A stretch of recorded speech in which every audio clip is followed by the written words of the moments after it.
DK Shiv Kumar ने जिसको कहते हैं कि पब्लिक कंडक्ट उनका है, वो बड़ा ही एक सोचा समझा हुआ, सुलझा हुआ जिसको कहते हैं पॉलिटिशियन होता है। उन्होंने 2-3 दिन पहले जो स्टेटमेंट दिया, उसमें उन्होंने कहा कि मुख्यमंत्री सिद्धरमैया का जो स्टेटमेंट है या उनकी जो बातें हैं, वो उनके लिए वेद वाक्य की तरह है और उसका वो अनुसरण करेंगे।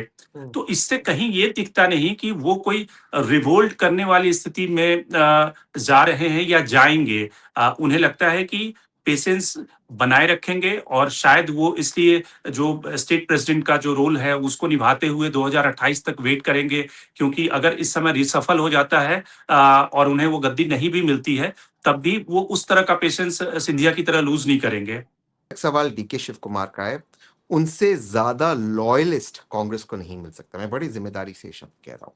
बहुत लॉयल है कांग्रेस को, खास करके आदरणीय सोनिया जी को बहुत ज्यादा लॉयल है।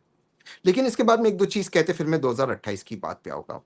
अभी सर ने कहा कि जो खड़गे जी है उन्होंने कहा मैं हाई कमांड से बात करूंगा, जबकि खुद वो हाई कमांड का हिस्सा है, तो थोड़ा मैच्योर स्टेटमेंट देना चाहिए। सर, मेरे हिसाब से वो बहुत सोचा समझा हुआ स्टेटमेंट था, क्योंकि सिर्फ सिद्धरमैया जी और डीके जी शायद रेस में नहीं है, एक हाफ प्लेयर भी रेस के अंदर है। मैं बात कह रहा हूं।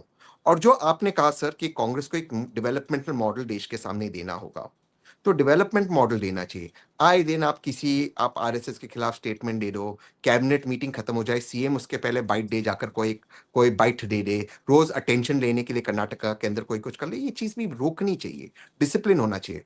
डीके कैसे डिसिप्लिन है, सब चाहते हैं कि डीके की महत्वाकांक्षा है कि वो मुख्यमंत्री बने, बट ही इज डिसिप्लिन। जब वो 8-9 विधायक चले गए थे कर्नाटका, उन्होंने इमीडिएटली चेंज करते कहा सारे 140 मेरे विधायक है। So he is a discipline soldier.